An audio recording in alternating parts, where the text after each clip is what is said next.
And we are back, Gmac and Winnie, with another edition of the Outlaw Blitz podcast. Big fella, let's get dangerous. Yeah, and this will be the most dangerous we've ever been in studio.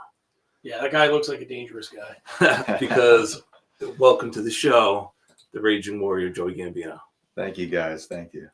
Definitely appreciate you coming on, back in your hometown for a few days. Oh, yeah. Awesome. It feels great, coming back home, spend a couple of days before going out for the big fight. Nice.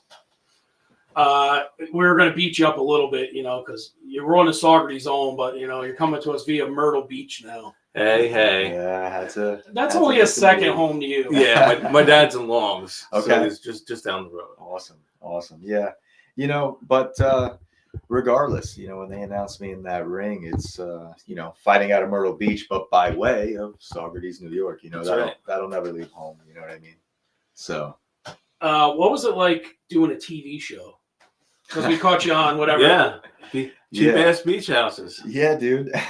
My wife, I'm literally in the bathroom ironing stuff for work, and I hear, Hyla, get in here.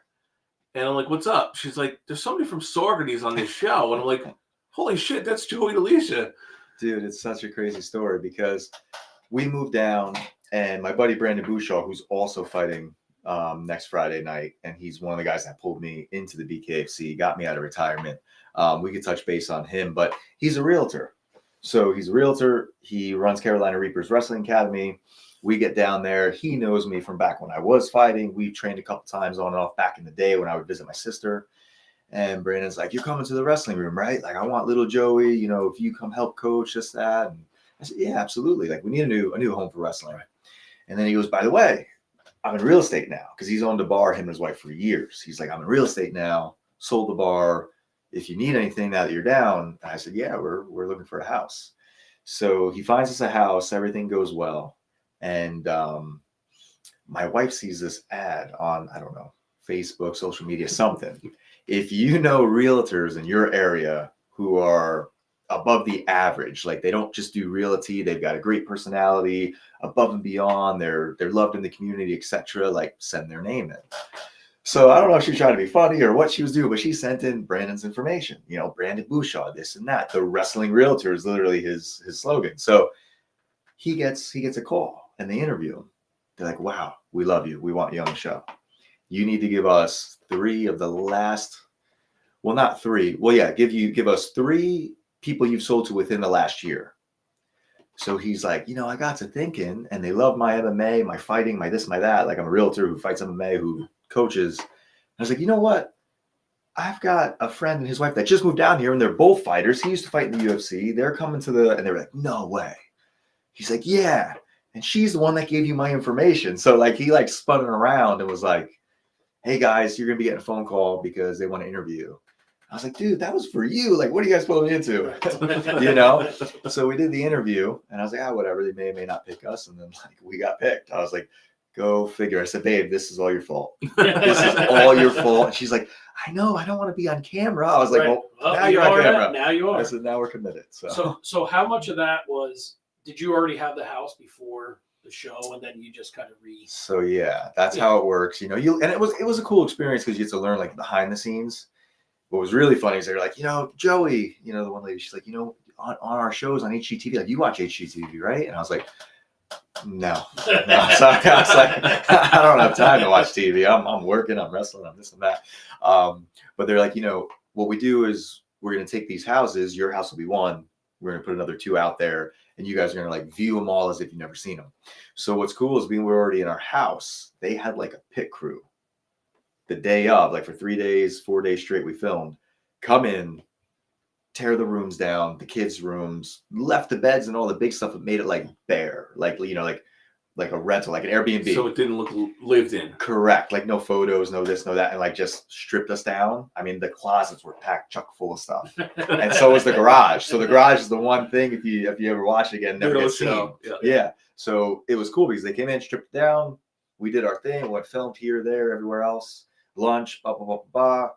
Then they like put it back that same day and do it again the next day, and then put it back. I was like, wow, you guys get paid for this? Because this is, you could be in NASCAR. Yeah. And they're like, yeah, no, this is the routine. So So that worked out really cool. And we filmed, everything went great. They loved the episode. They said they got great feedback.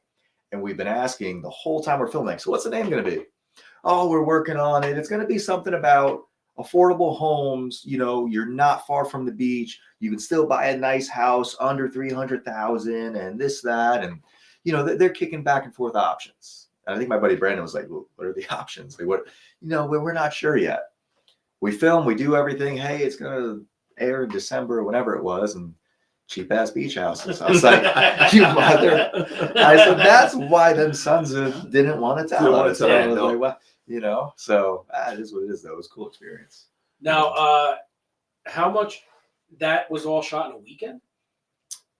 4 days. 4 days. Wow. Damn, Yeah, that's dude. pretty big turnover. And they said to us, they were like, you know what? You guys have been so great because a lot of people we do this with, they get tired, they get fatigued, they need breaks. That you guys are, I guess, just in such shape because of always being so physical. Like, we were just running through stuff. Like, all right, where are we going to next? Do you guys need a break? Do you want to go and get some extra? No. Do you want to call? No, let's film. Let's get this done. Get this done. Yeah. So they were happy about that process. Now, what part of Myrtle Beach are you exactly? So our address is literally Myrtle Beach. So we're right there. We're probably not even 12 minutes from the ocean. So when you're on the ocean, you got all the hotels, you know, all that tourist area. About 10 minutes in, you've got the intercoastal, the waterway. Yeah. Once you cross over that bridge and you're on that side, what all the locals tend to say is, you know, like, that's how you know that's where most of the locals are. All the tourism's on the other side. And we're like just a couple minutes over the bridge. We're a nice development. We picked the same development my sister lives in. Okay. So, you know, from visiting my sister and my brother-in-law for so many years, we kind of just fell in love with that community in that area. Got a beautiful big pool and, you know, lazy river and things for the kids to do with the amenity center. It's super nice. That's cool. So we were like, yeah, you know, we want to buy a house within the same development, be next to you guys, niece, nephew, let the kids be together and then learn the area over time. And how was the transition for the kids coming from Saugerties to? I mean, it went well. They missed their friends. They missed the family. That's expected, right? So, you know, we explained to them, guys, we're going to go back and visit. People are going to come visit us. And you're going to meet new friends. You're going to be able to, you know, enjoy yourselves again. So it took a little bit of time, but I think they really love it now. And what's really cool is now the last couple of years, every 4th of July, all my brothers have come down to visit. All the nieces, everybody's come down and visit. So they look forward to that now every year.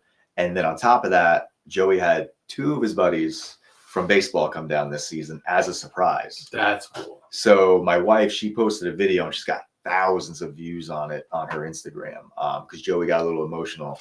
Oh, I did watch it on Instagram. Yeah. Yes. So his buddy Deegan. Oh, yeah, Lasusa, right? Yes, yeah, Deegan came down, and it was actually for the 4th when my brother Brandon and Justin, everybody was coming down, and we're all, you know, all of us parents are friends. So my brother's like, hey, I asked Nick if Deegan could come, you know, maybe we'll talk to Danny, his mom, and see if we can surprise Joey. And we were like, oh, that'd be amazing. Like, he'd go nuts. And that's what we did. So, and then probably a week ago, the Longos came down to visit. Oh, nice. And so his buddy Bradley was there. Yeah. And my daughter was excited about Michaela, his sister, as well. But they came down and it was a great time, too, because they just showed up, knocked on the door, and the kids going to open the door.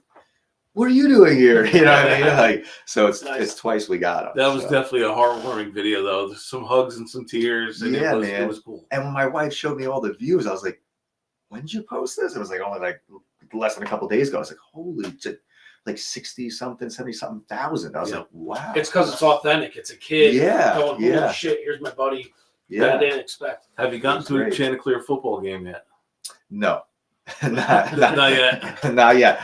It's been so busy down there. When we got down, we made the move, made the transition, started training at the gym, started doing the wrestling, started learning the area. I opened up a much smaller tree company, so much smaller than what I was here. I don't want to be big again, but just enough to be comfortable down there because it's great living down there. I mean, you know, you go and you visit. I've got no regrets, even though Saugerties will always be home. But between that and then getting pulled into the fighting and training again and sports, you know, that was going to be my daughter with gymnastics. How do the sports measure up here to there? So I'm sure some things are better, some things are equal, some things are different. Because you guys are forever outlaws. Yes. Yeah. Yes. Forever outlaws. Of course, 100%. And Joey still wears the shirts. You know what I mean? Like Actually, it was in that. You or him were wearing Outlaws gear in that show. Yeah. Alicia was TV wearing a show. hoodie, I think, too. Oh, in our show, yes. Yeah. Show, And yeah. then Joey actually had his Outlaw shirt on. Maybe not in the video, but I know at one point Vinny was like, "You still got your Outlaws?" You know, like Bradley's dad. He's like, "Yeah, I still wear my." He's like, "Oh, that's so awesome." I was like, "Yeah, dude, we don't throw nothing away. Like we rock it." So, like in New York, wrestling is like, especially Section 9, it's peak. Yeah. How is that comparative? Like our wrestling versus their wrestling? So I'd say our wrestling's better for sure. You know, I mean that's kind of not an argument between New York, PA, Jersey area. Like this whole section is just it's what we live for. It's wintertime, right? So what I learned down there is here wintertime you're basketball, you're a wrestler. You know, where there you've still got all these sports going on year round. Even though it gets chilly out, you got to throw on a hoodie. You know, some days are colder than others, but you can still go out and do just about any sport that's an outside, seasonal sport. Yeah. So I think that's got a lot to do with it. So, obviously up here, it's more of a wrestling mecca. But what I will say is over time, with so many people from the north going south, we already have a wrestling coach at the school, Coach Perdue, who's went to college. He's wrestled for Pennsylvania. He's done a lot through his career, and now he's one of the head coaches down there for Carolina Ford. So, we're starting, and I'm noticing it with other schools and coaches down there too. Even my buddy Brandon Bushaw, I mean, he's originally from Maine, and he wrestled D1. So you're getting these wrestlers making the move south, and they're bringing all their teachings, all their learnings with them. I'm down there now as well, for example. So I'm helping Brandon with the academy when I'm not in training camp. And it's like over time, I think it's going to start to catch up. And I see how big it's starting to grow down there in comparison up here. I mean, the tournaments are pretty big, so it's like, I think it's just a matter of years before, might not be right there, might not surpass, but it's going to be to the point where you're going to start getting, wrestlers from the South that are making a stand, all the way around. And then it's going to be more of a respectable thing where it's like, hey, it's not like we're going to stomp them or walk all over them no more. It's like, all right, if he's from down there, it doesn't mean he's a nobody. Right. But like as you say that about wrestling, baseball, they play more year round. But we get it such a short window, and so baseball's way tougher. It's the opposite. Exactly. Right. Baseball down there, they live it, they breathe it. I mean, the fields are phenomenal. And that's one of the things with making the move, Again, love Saugerties, forever my home, right? Cantines Field. It's a great baseball field. I used to think it was the best field in the world growing up. Like, this is amazing. You go to some of the other places local, and it's like they don't have a baseball field like we do. Right. Then you go to the South, like you just said, between football and baseball, it's what they love. Yep. And, I mean, you've got, in our area, I'd say within 15-minute radius, we've probably got 4 ball fields, triple the size of Cantines Field. I was saying it's not a field; it's a complex. It's correct. That's the word for it. And you've got multiple fields, turf. Some are still grass here and there, but mainly the turf. Beautiful stands, concession stands. You got playground sets. You got so much going on. It's like if you got one child in a sport and then you got 3 others, they're not bored. They're out doing their thing if they don't want to sit and watch the game. So it's like so much is going on in that complex, like you just said, and it's kind of like, I mean, when I used to wrestle, and you guys probably remember, Coach Wickham put on the show. Yep. So we had the highlight reel. People loved to come and wrestle us because, they knew not only were we tough, but they got to see the show. Right. Lights would go off in the gym, song, music, etc. It was like something to really be seen. And it's the same thing with their sports down there. When it comes to football and baseball, it's like a big show. So it's big down there.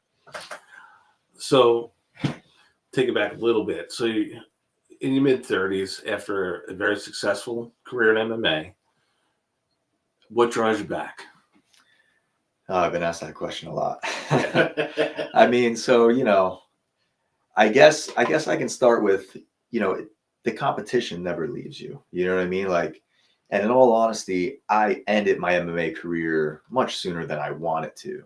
And it kind of wasn't my decision. It's just, with the severe injury that I encountered in Brazil with fracturing my orbital, which they never really talked about, never put anything out about it. but I fractured the orbital, couldn't fight for a year, couldn't have any contact. I made it through that year, started training for a comeback fight. Then I broke the hand and I got a plate with 7 screws still in here, you know, snapped the metacarpal right in half. And that was another 7-month layoff. So after almost 2 years out of commission, it was like, well, what am I going to do? You know, like I'm kind of forced at this point to like now make an earning a different way. And obviously tree work is what I've always done. So that's what the direction I decided to go. To your point, doing research for the show today, it really just says the Brazil fight, UFC contract runs out, and that's it. They don't highlight why. Yeah. Yeah, no, that wasn't really talked about. Yeah, I mean, I wasn't a high level UFC guy yet. I mean, I was just breaking the ice, so right. that could be a reason for it, you know. But you know, me explaining that layoff, that break, it's not like I ever fell out of, you know, love for MMA or Sure. for competing. That wasn't it at all. It was just the injuries, the time off. My son was born, you know, little Joey was born. It's like, what are we gonna do? You know, now, you're an adult now. You got to make real life decisions. Right. Even though I was only 23. I got to figure this out now, you know? So it just seemed like the right thing to do was move back from Canada, you know, back home here. And my stepfather was only getting older. He wanted to sell off, and it ended up working out. But then, you know, to answer your question, dig a little further, it's like, you know, through all those years, and I've said this before, if you find yourself in the shower and you're shadow boxing every once in a while, and like It's accidentally you throw a hook and you hit the wall and the wife's like, what the hell was that? And you're like, the shampoo bottle fell, you know. Like that says something, you know what Right. I mean? And it got to the point where I was watching the UFC still, and then shortly after knowing that I got to make this decision, like I kind of stopped watching, because it's like antagonizing a dog, you know what I mean? So that's never left. It's always been in the back of my mind. You know, I retired on a loss. It didn't go the way I wanted it to go. So I've had these dreams and visions, not like a dream of I can do this again, but just like, you know, crazy things like what if I ever got a chance to fight again? Like what if something happened where it was like I ran into like, hey, we need somebody last minute, you know. And I know there's so much more that goes into it, that the odds of that ever happening, it's not realistic. Right. But you know, you can dream, right? So Yeah. you know, what if, you know, for that much money, I'd fight Jake Paul tomorrow. You know what I mean? Like that type of thing. And then, you know, with everything happening the way it did, if I didn't move, and I've explained this to the kids, to the wife, to my family, and my brothers, I was like, you know, guys, I've always wanted to fight. It wasn't working out. But then now with this move, you know, which we weren't sure how that was going to work out, but I believe everything happens for a reason. I didn't understand that for, you know, after that fight in Brazil, you know, Right. what the hell? But now looking back at it, I've got the opportunity now to compete again.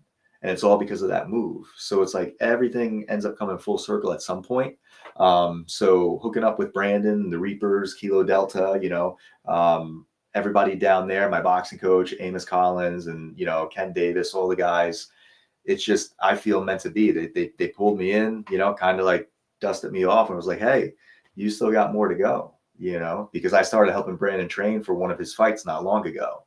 And once I got moving with him, he was like, dude, why are you like, you could make a run at this. Like, he's like, I'm telling you, I've had multiple fights already, and I fought with a bunch of guys. He's got a long MMA career history. And he's like, dude, you move great. Like, why would you? I was like, But then again, like once you're getting, you know, that just sparked a huge fire in your brain. It did. And then the biggest thing beyond that was the kids. I swear, Joey and Serena, Dad, you should do it. Dad, you should do it. If Coach Brandon can do it, you can do it. He even said you could. I'm like, all right, guys, like, I'm listening to them at the gym. I'm coming home. I'm fighting my own inner demons. And then I got these little demons coming at me. Yeah. And then the wife's like, babe, I think you got a lot more. Like, you got a chance to not right or wrong, but you had a chance to continue that story. And end it your way. Yes. Well, yes, no, 100%. to elaborate to people that may not know, she was a fighter also. Correct. Your wife. Yeah, that's why. So like a lot of people, I don't know if they know this or not, or maybe they're learning for the first time. You were with TriStar Gym with St. Pierre. Correct. You were supposed to be on the Ultimate Fighter 14, but something happened, right? You were supposed to be on with Dennis, correct? Correct. Yeah, we both went out to Vegas, did everything, and you know, I ended up not making the cut at the very end due to medicals. Yeah. So just give you some more accolades. You were first Section 9 champion from Saugerties from 1986 until you won. It was a huge drought. We always had finalists, but we never had a champion. Yeah, it was over 20 years. Yeah. You were Cage Fury fighting champion, flyweight champion. And then you got thrown kind of like, wasn't the fight with Seiler like last minute? Yeah. Yeah. Seiler's fight was 3 weeks notice. Right. And then you get in there and everything's going good. You catch a knee and it splits your head and you just you knew it was going to be a doctor stoppage. You had to try something. Exactly. I knew it was. So I started panicking a little bit. And then I went for a guillotine and didn't work out. He ended up on top of me. Yeah. Then I reversed him, went to get on top of him, and then he threw a high elbow guillotine on me, and it was lights out. And you're 9-0 going into your first UFC fight. Correct. I mean, I was undefeated as an amateur, undefeated as a pro, had my CFFC title, in Atlantic City, New Jersey for CFFC. Right.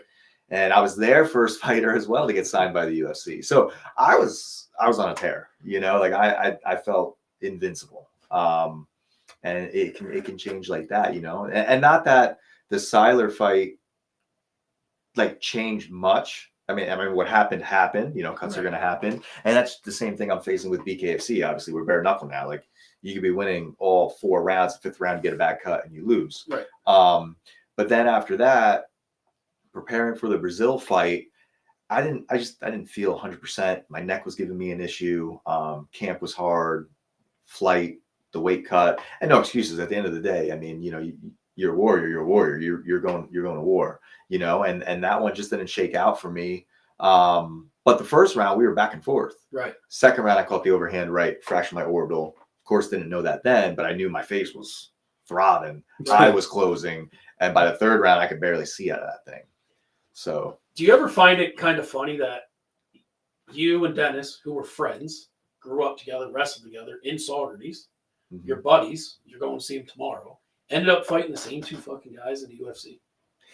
That was fire for me. Like, I was like, I'm ripping this guy's head off. Right. For Dennis. You know what I mean? Like, Dennis had Brandao beat. He knocked him out, but he woke him back up with the next punch in the finals of the Ultimate Fighter. Yeah. Yes, 100%. So I mean, that Brandao dude hits hard. He does. Yeah. He definitely does. I mean, he's got a lot of knockouts under his belt. He's got a lot of highlight reels. But yeah, I felt it. But luckily, I was able to get back up and because you guys went the distance. We went the distance. It was a war, and in enemy territory because he's Brazilian in Brazil. Yeah. I mean, that's the first time I ever had like 30,000 booing me. Every other fight, just love it, right? Every other fight, it was always my crowd. So now, where in that time frame do you meet your wife? So I actually met my wife in 2011, I want to say. And we met prior to me winning my belt for CFFC. So we were in Pennsylvania. My buddy Anthony Serrano, he was fighting as an amateur at the time. I came back home from Montreal. I had a fight not long ago. So after all my fights, I'd come home, spend a little bit of time with the family and stuff. And Anthony's like, hey, I'm fighting next weekend. Can you come and help Ron Darnley, our trainer at the time, corner me? And I said, yeah, absolutely. I said, it'll actually kind of be cool because it's the first time I'm not fighting. Right. I'll never forget. That was the first fight I wasn't fighting, whether it was me fighting by myself or me and a couple of guys from the amateur days. So we go down. It's the night before the fight. And I'm like, yeah, Anthony, you get your sleep. Relax, my man. Ron, I'm going to go to the bar or go chill, go hang out, do something. You want to come? No, I'm good. I'll stay with Anthony. They said, all right. And then I'm like, you know what? I'm going to hit the hot tub quick because it closes in a little while, like at 10 or something. Then I'm going to maybe go out. So I go down, jump in the hot tub, just chilling, relaxing, clearing my mind. Shredded up still from the fight. And Alicia comes walking in. And she's got her hair all done up in tight cornrows. So, like, I know this is a fighter chick. You know what I mean? I was like, this chick's fighting. Walks in and says, hey, can I, you mind if I join you? I was like, I mean, the hot tub's huge. I was like, yeah, we're at a nice Holiday Inn Express, hotel and stuff. I was like, absolutely. So she gets in and we just start talking. I was like, so you're fighting tomorrow? Yeah, fighting tomorrow. It's in this girl's hometown, this, that, whatever. I said, oh, I got you. I said, yeah, I got a buddy of mine fighting too, so I'm here for him and whatever. And again, everything comes full circle. Like, it's crazy. She goes, yeah. I know who you are. And I'm sitting like this.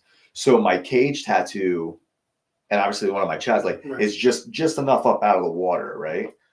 So I was like, you do? She goes, yeah. She goes, you fought at the Zembo for Blackman MMA with Dennis Bermudez. I was like, How did, his name pops up in every conversation. I was like, yeah. She goes, yeah, I was there that fight. She goes, you fought a guy that was from our gym. She goes, I trained with Dennis, at Blackman MMA as well. I was like, oh wow, no kidding, that's awesome.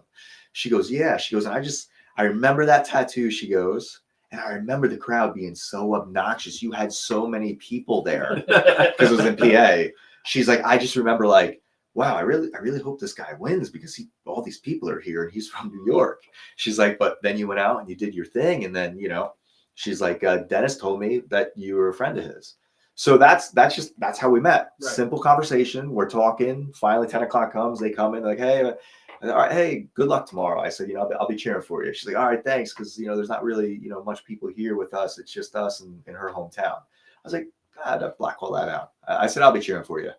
So then the next night we go out, my boy fights, then she ends up fighting, or whichever order it was. But I remember she won because she finished her career undefeated. She won.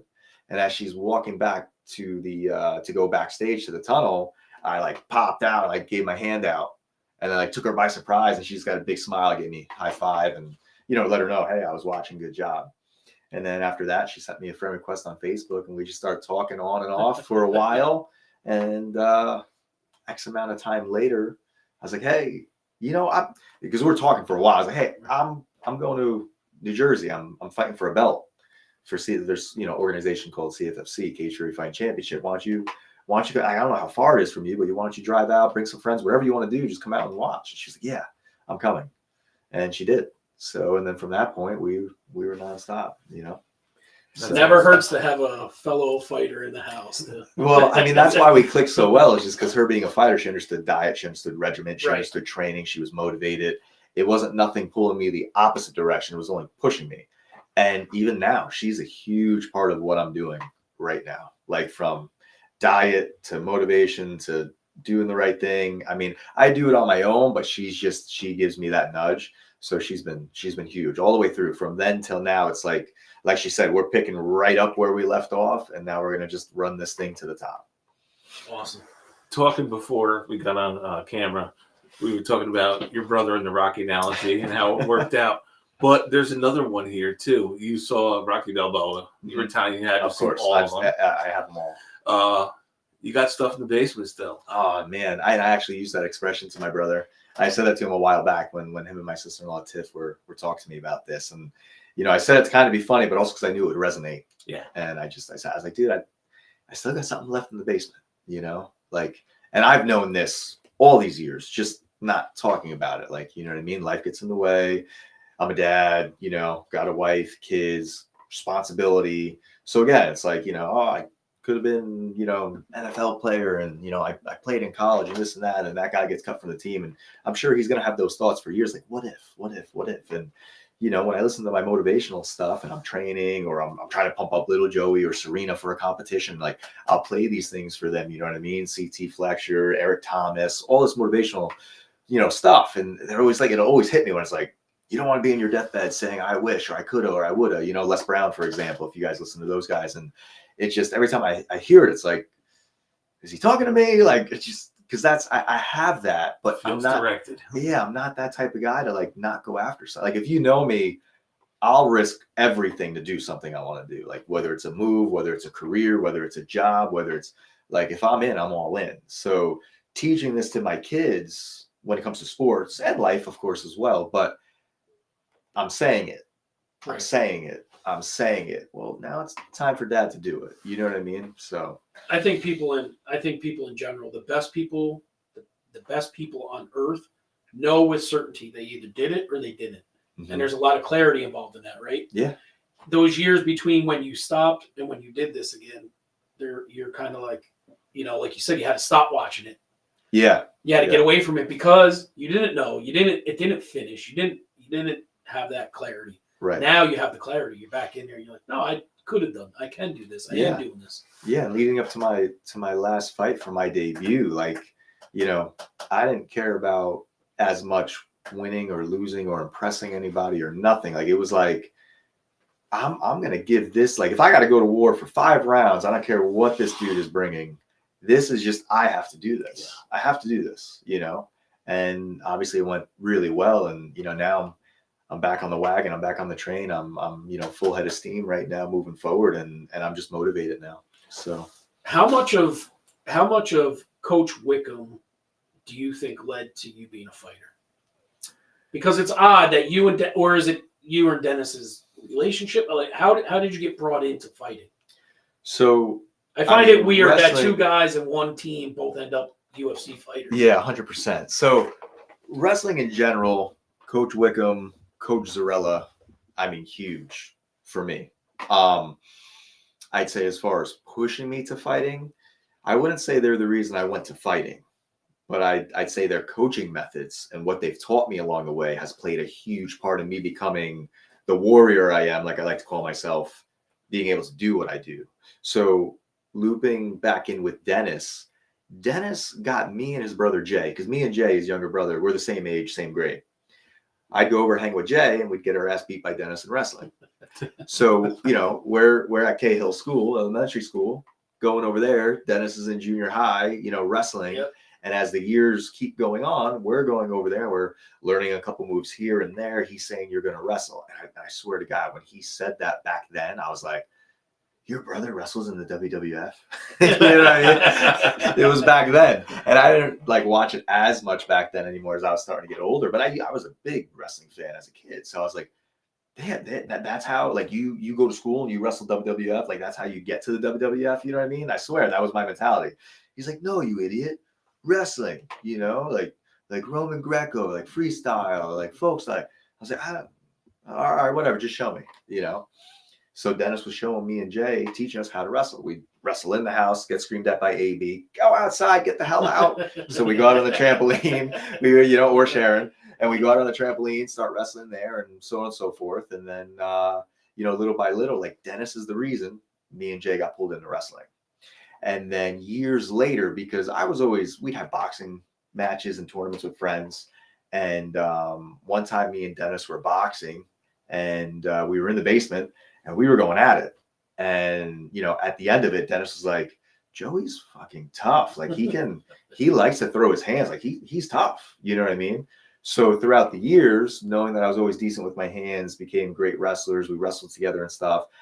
I always said, I'd say probably by 10th grade, I was literally telling everybody in school I was going to fight in the UFC one day.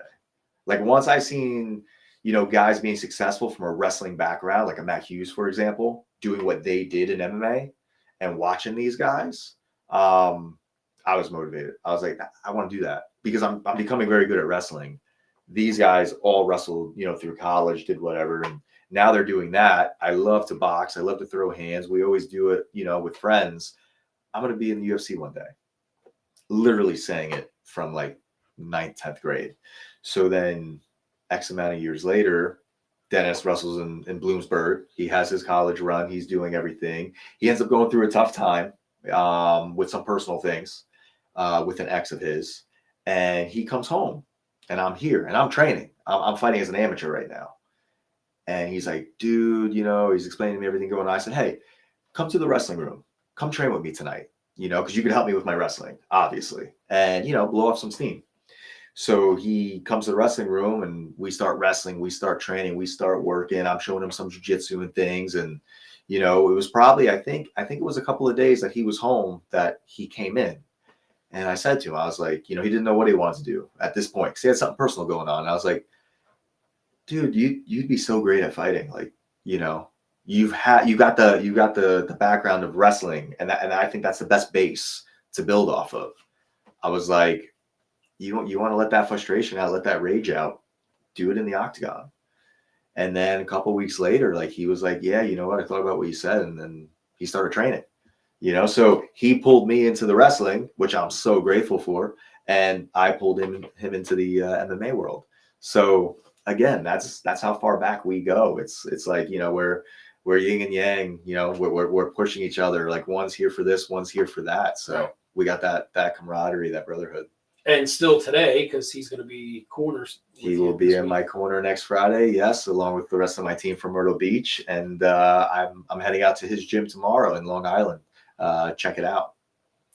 Do you have any funny stories from your TriStar days? I mean, if we're talking about my my Muay Thai trainer, Buddha was the nickname I gave him, but Peter Sisam Fu, yes, lots of funny stories from back up there. Peter, for example, short little guy, little heavy set. Back in the day, if you've seen photos, he was shredded. Got over like 200 something Thai fights from when he was a young kid till when he finished. Everybody loved Peter. Unfortunately, he passed a few years ago, pancreatic cancer. But Peter was like the life of the gym. So I would call him Buddha. Shaved head. To me, looked like a little Buddha. All the guys up there ended up running with it and liking it. He ended up liking it. And he would scream at the top of his lungs. He had the Thai accent. Joey, what the fuck? Come on, kick harder. No, harder. When we go to fight, have to go to war. Have to be ready. Go to war. You have to kill. So he would be like this nonstop, but he would try to hurt you.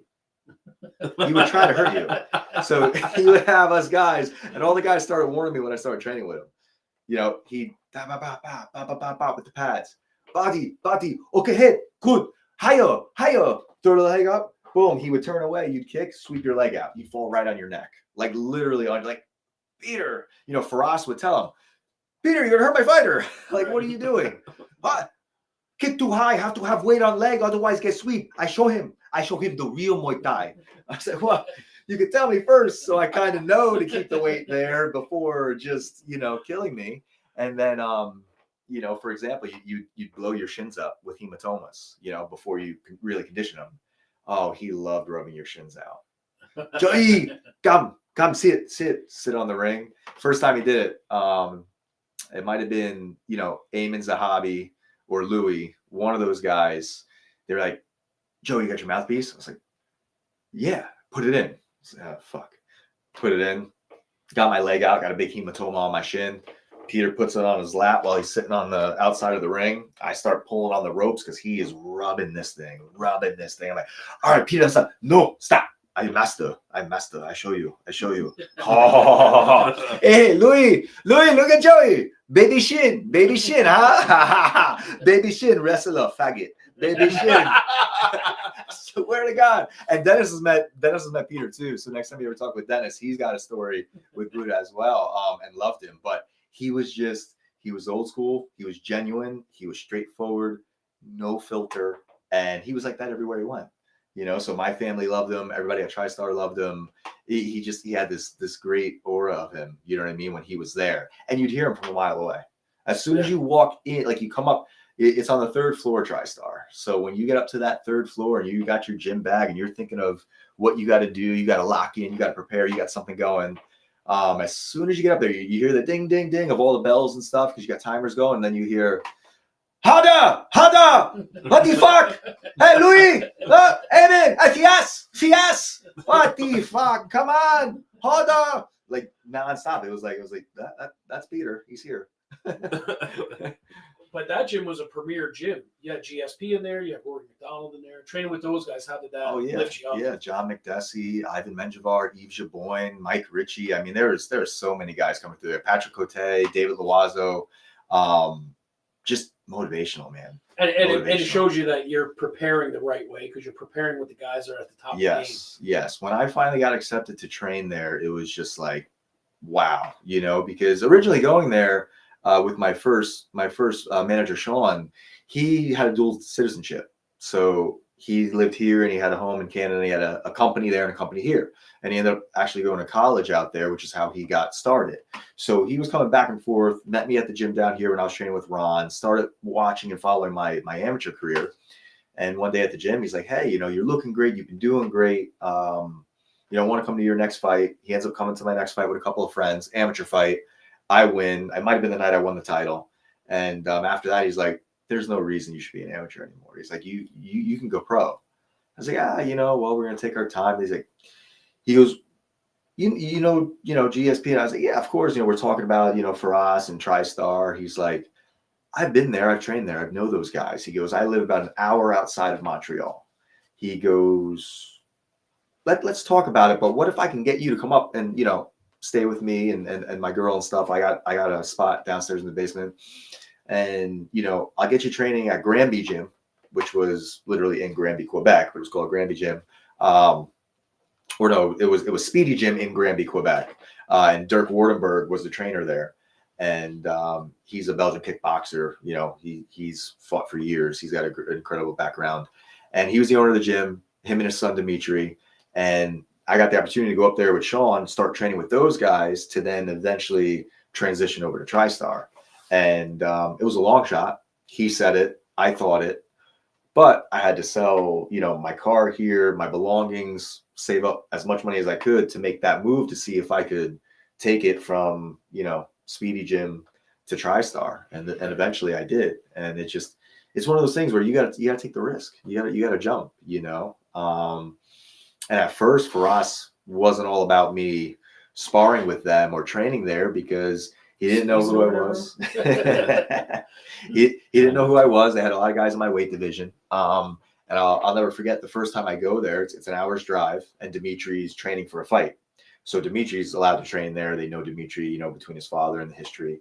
So I get introduced to Faraz and the guys, and Dimitri's like, Joey brought his gear. Any chance he could, possibly spar today? No, that we got so many guys, this, that, whatever.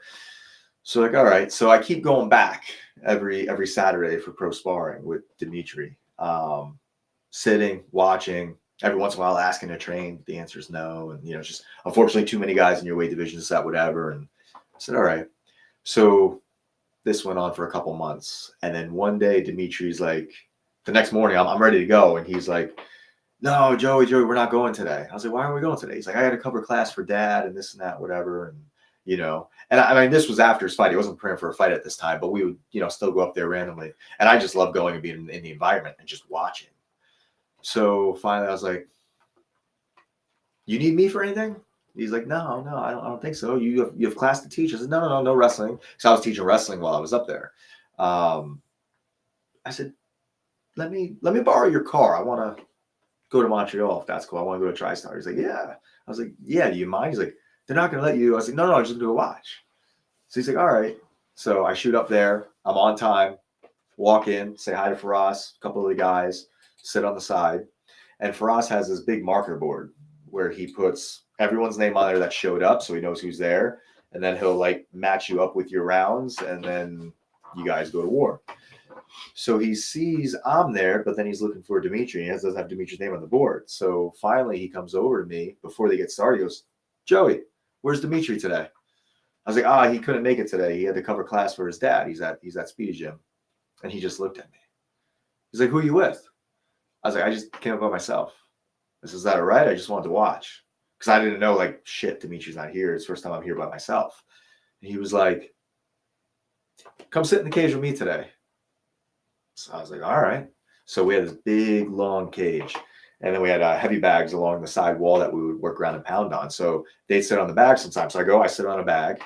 And, he reminds me, no cell phone. Keep your cell phone in your pocket. Because George is sparring right in front of me with David Loazo at the time. So I'm just watching everyone work, and go through the same routine as we've always done. As I'm getting ready to leave that day, I'm saying goodbye to everyone. I'm on my way out. I hear, Joey. I turn around. Faraz is there. He goes, hey, next weekend, bring your bag. And I was like a kid in a candy store. Just like, so that I can train? Like, obviously. But I was like, I can train? He's like, yeah, bring your bag next week. I was like, oh, thank you. Appreciate it. I said, I'll see you next week. And that's how it started. But that night before sparring, that following Friday night before Saturday, no sleep. Oh, I bet. I think I watched That'd be like Christmas morning, huh? Dude, every Rocky video that I had. I think I went through the whole thing, and then just laid in bed in the basement, staring at the ceiling on my single wide with the heater on, just like I'm gonna spar tomorrow. And then I did really well, because he matched me up with guys that were, he felt probably my caliber. And then he gauged off of me and what I did, what I could do.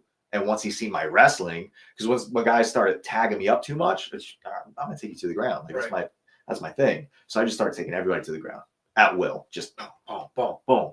And he was impressed. And he was like, after that sparring, he was like, hey, welcome to the team, blah, blah, blah. Figure out schedule, how you can get here. And he took me under his wing at that point. So, again, it was earned. You know what I mean? Like just that little gesture of going there by myself showed him, all right, this guy's worth my time. I heard a rumor years ago, and I don't know if it's true, and you might not be able to elaborate on this, but GSP is one of the most in shape, awesome dudes ever. But I heard he likes fat black chicks. Is that true? I can't even touch on it. I'm not sure. I mean, I've heard that. I've heard a little bit of that too. But I mean, I don't think it goes. It's just that. But it's to each their own. You know what I mean? Yeah. I mean, I hung around the guy, a good amount at the gym and stuff. Not as much outside of the gym. Right, He's a very busy guy, so I don't know everything about his personal life. I mean. He did come in the gym one day with a a skinnier in shape, black chick, and me and Buddha are training. I'm kicking the pads, whatever, and the next thing you know, Buddha just stops. He goes, "What the fuck? Who her? Joey, who her?" Like this is how he talks. You gotta learn Buddha. If you can speak Buddha, you understand. Who her? I was like, I don't know. Like I'm sweating. I'm George, hey. What the fuck? Who you? You with this guy? Oh yeah. No. He starts rambling all these things off. Completely stops training with me. And George runs over quick, trying to like save her, like pull her away because they're like walking through the gym quick. And like I don't even know if they were together. Like the fact is, he showed up and she could have been interviewing him. Like who knows? Right. But the fact that she like ventured away and Buddha started going after her, it was like, oh my God, like everyone gets nervous with Peter because you don't know what he's going to say or do. He was that type of guy. It was hilarious. Go ahead, that is awesome. Transitioning into the bare knuckle world, how different is it? Well, I mean, with no gloves on, you almost feel a little naked because you don't have that extra weight. But then at the same time, you feel fast. So I've liked that. And transitioning, I mean, it hasn't been hard for me at all because of my long layoff. So I have some of the instincts there, right? Like in my last fight, there was one point, if you watch closely, that we go to tie up and I ducked and I wrapped his legs, but then slid up immediately to like his back and like body locked him because I literally told myself, no. As soon as I did it, takedown. Can't do it. I would have double legged him to the moon, but I was like, no. And I came up and I had to catch myself. So that did happen. But other than like, as far as training and everything like that, it's been smooth for me.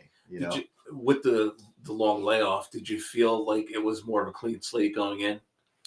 I felt like it was a clean slate, but I wasn't sure how my body was going to do. I mean, and I do physical work every day, so I wasn't worried about the physical aspect, right. But just I knew, I'll be honest, I was up to 185. I was at 185. I might have been like 188 at my heaviest, because you're not training every day, you're not dieting, you're not watching what you're eating, you're consuming alcohol, you're living, you're just living, you know what I mean? Well, that and your muscle mass is different. Correct. So now when I decided, hey, I'm going to do this, I honestly thought I was going to have to go to 55. But I knew I'd be at a disadvantage, height, reach, right. Just when you think about it. So I told the guys, Brandon and Amos, I said, let me just start moving around. Let me start training. Let me start eating a little cleaner. Let's see what we can do here. You know what I mean? Because like I said, they're the ones that were really talking and trying, pull me out of retirement to do it. And little by little, the weight started coming off pretty easy. I started feeling better, but I could tell my cardio wasn't what it was. Like, that's the thing. I'm comparing myself to 23-year-old me, and it's hard to not do that because that's all I have to compare myself to. So whether it's a 5K run or it's a hard pad session or whatever it is, I'm like, man, I used to kill this. Like, but over time though, within that, I'd say 6 to 7 month time span, I feel amazing. I felt amazing for that. And then locking in a fight, really locking in, knowing like, hey, I'm doing this for me to prove to myself that I can do this and I can continue this story. But also, for the first time ever, I've got my kids watching me. Yeah. Huge motivation. Like, I can't fathom myself going out there and losing in front of them. You know what I mean? Especially they're the reason why I'm big reason why I'm making this comeback, So all of that just went into getting me back in shape, back to where I needed to be. And once I felt like I'm getting there, once I got that little bit of that taste, all right, now I know I can do it. So then I was like, that's it. We're going to 145. I can do it. Does your body feel better not having to prep for leg kicks, wrestling? Yeah. Like it's 100%. It's probably, it's not a total body ass kicking. It's more, I bet you your shoulders blow up though. Oh, it's all punching. I feel like everyone said I'm shredded up here now because of all the volume. Yeah. I can see it, I can feel it, especially with the amount of work that we do. But yeah, it's been a game changer, and that's kind of what Brandon explained to me. He's like, listen, because I've had some neck issues throughout the years and stuff too, which is a part of me always second guessing my comeback. So he said to me, he's like, hey, considering your neck and everything else, he's like, the great thing about bare knuckle is, and boxing in general is you're just using these. So you're not rolling every day. You're not having someone jump on your neck with a guillotine or a rear naked choke or a triangle. You're not getting in those weird, positions. And then even shooting a double, like when I shoot a blast double, I slam my head. I mean, with cauliflower ears, like that's like, it goes right into that hip. Yeah. So, and it's just something you can't take out of you. Like they're like, oh, if you're going to wrestle today, like let's flow, let's go easy. Next thing you know, you and the other guy are going like 90%. And you're shooting that shot because it's just instinctive. So, and then next thing you know, I'm like, oh shit, my neck. I'm feeling jacked up now. I haven't done this in a while. And so, I mean, I'm sure if I trained MMA, trained for MMA, do my jiu-jitsu, my Muay Thai and all that, I'd get back in shape. But it's definitely much easier just focusing on what we're focusing on. As far as, I wouldn't say easy as far as it's not difficult, because it's definitely difficult. You got to push yourself, but there's less things physically and mentally you need to prepare for, such as the kicks, such as the rolling. I mean, there's a different cardio when someone's pushing and pulling on you. Right. Yeah. You know what I mean? If like you could run 10 miles, no problem, without huffing and puffing. Now throw someone on your back. Right. Get that extra resistance on you. It's a different story. So well, they always say in MMA, the fastest way to tire somebody out is be stuck on them. Yeah, you got to grind them. Right. Yeah, exactly. You got to maul them. So you do this. You're 38, right? You're 38. 37. I'll be 38 in a couple months. You're coming to that ring. What's that walk like? What was that walk like coming back?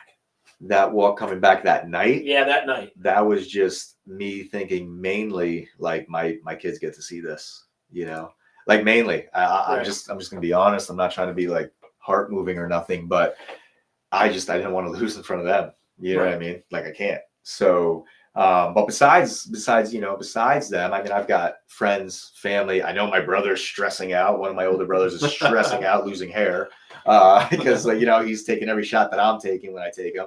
I know my wife is nervous, but she believes in me. I've got super close friends. I mean, my buddy Glenn Kuhn, he's probably the most excited buddy of mine. That just the fact that I'm back fighting, he is beside himself. He loves UFC, he loves MMA. He's followed me my whole career. We grew up together. He's a super close friend. And the fact that, because he's always said, when are you gonna fight again? Call out Diego. Call out Siler. We need rematches. We need this. Like he's the type of guy when you talk to him, like he makes all these scenarios. Like what about Diaz versus this one or this one for what? Jesus Christ! All right, shut up. I get it. But he's always been on me. So when I told him I was actually fighting again, he was super stoked. So like people like that in my corner is just it's motivation. And everybody says raging warrior and this and that. Where do you get the rage from? I was like, honestly, like the rage has always been there. But it builds up like to me, that rage, that fuel is that support. So when I have the crowd going nuts, it's the Warriors ready to go. So it's been great. It was awesome. The first time you get tagged with a bare knuckle punch, it stung. Yeah. It stung, and it cut me open. A different kind of punch. If you see in the fight, we tied up on the ropes, and then we broke. And I actually took 2 short steps out, just thinking he was going to give me a little more space. And he came in with a quick jab and snapped my head, and I felt the blood start trickling. But I needed it, because once I felt that and I started to trickle, and I was like, instantly again, like, I'm cut. Let's hope it's not big, but let's get to work now. That shot just woke me up, and from that point forward, I was like, all right, so it's time to go. Like, now I'm pissed. This is it. Like, I remember what this feels like, even though this stings, but I remember, like, this is it. Let's go. So needed that to wake up. And then when you felt the tide turn in that, was it like, okay, let's put him away? Yeah, I mean, I felt the tide with him turn. I mean, he was moving nonstop, consistently. If you guys, when you watch, he was back and forth, and I wasn't landing a clean shot quite yet. And he kept tying up with me. So then finally on like the 3rd tie up, because he was taller, so he kept underhooking and like lifting me. Like, I remember one point I was on my toes. Finally, I came down hard on the arm. I underhooked and I spun him hard. And those ropes are actually cable. Yeah. And I didn't realize they hurt. Yeah. So like, it's cable with like minimal cushion, and then the sleeve. So I spun him hard into that ring, and like, I felt it. You heard the ring shake, and I could hear him go. I said, yeah, keep tying up. So then from that point, he started changing his movement a little bit. And then by the end of the round, once I caught him with that jab and put him to the mat, I said, all right, that's it. I'm going to break him this next round. And then he gave up. As opposed to, like, say, traditional boxing, how much leeway do the officials give you in there before they're going to jump in and try to break up a clinch, or are they going to let you fight out? Yeah, so it's almost identical to boxing, except we can, with no gloves on, we can collar tie. So we can grab the back of the neck, work uppercuts the body. We can pummel like wrestling for a better position, and work off of that to either punch or, so that aspect is the difference. But as far as if you're not working, they're going to break it up in almost the same amount of time. But as long as you're working consistently, they're going to let it go for a little bit. But if you guys are just hugging, or one guy's holding, or one guy's just trying to like save himself, then they're going to break it up, try to make you guys fight. But I like that whole concept of how we can tie up and move, and you give a little shove, you can't give a big shove, and you can't underhook like a chicken wing and like really bring their elbow up high, past the 45. But you get to actually, it gives you a little bit of that gladiator feel, you know what I mean? That street fight, that like this could really happen. So it's awesome. And I'm sure it allows you to draw on your previous years of training in the MMA world, because now you're maybe not on the ground wrestling, but similar techniques. But I feel I have an advantage there. Yeah, exactly, 100%. I feel I have an advantage there. Even though I like to throw the hands, and I've been working my hands both, in close, distance, range, etc. Great movement with the feet.